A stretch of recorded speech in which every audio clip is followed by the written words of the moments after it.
আমার প্রশ্ন হচ্ছে, আমি আজকে থেকে প্রায় ৬-৭ বছর আগে কোমরে একটু ব্যথা পেয়েছিলাম ভারী কিছু উঠতে যে।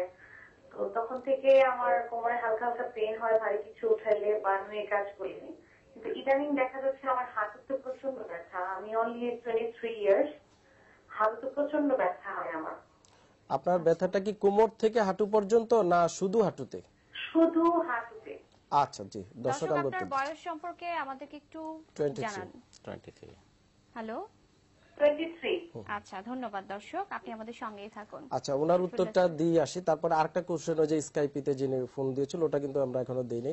তো ওনার যেটা হচ্ছে উনি কোমরে ব্যথা পেয়েছিল, ওনার একটা হিস্টোরি, কিন্তু এখন কিন্তু কোমর কোনো কমপ্লেইন না, এখন যেটা হচ্ছে হাঁটুতে সমস্যা।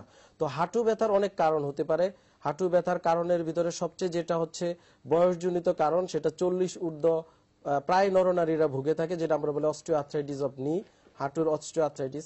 তাছাড়া আপনার যে বয়স, এই যে বিভিন্ন আর্থ্রাইটিস হতে পারে, যেমন রিউমাটয়েড আর্থ্রাইটিস হতে পারে, জুভেনাইল আর্থ্রাইটিস এই পর্যায়ে গিয়ে দাঁড়াতে পারে সাধারণত। আর কাছে অ্যানকালোজিং স্পন্ডিলাইটিস সাধারণত মহিলাদের হয় না, এটা বেশিরভাগই পুরুষরা ভুগে থাকে।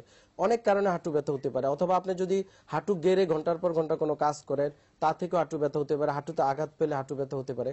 তো আসলে এটা ডায়াগনোসিস করা খুবই জরুরি, কেন হচ্ছে হাঁটু ব্যথা এটা আমরা অ্যাসেস করলে ফিজিক্যালি আমরা যদি হাসপাতালে আসেন ডাক্তারদের কাছে, আমরা হাতে অ্যাসেস করলে বুঝতে পারি কেন হচ্ছে, অথবা প্রয়োজনে আমরা বিভিন্ন ল্যাব টেস্ট করেও বোঝা যায়, অথবা প্রয়োজনে সিটি স্ক্যান এমআরআই জাতীয় টেস্ট করলেও আমরা বুঝতে পারি। স্যার আমাদের সৌদি আরব থেকে একটা কোয়েশ্চেন ছিল যে স্কাইপিতে যে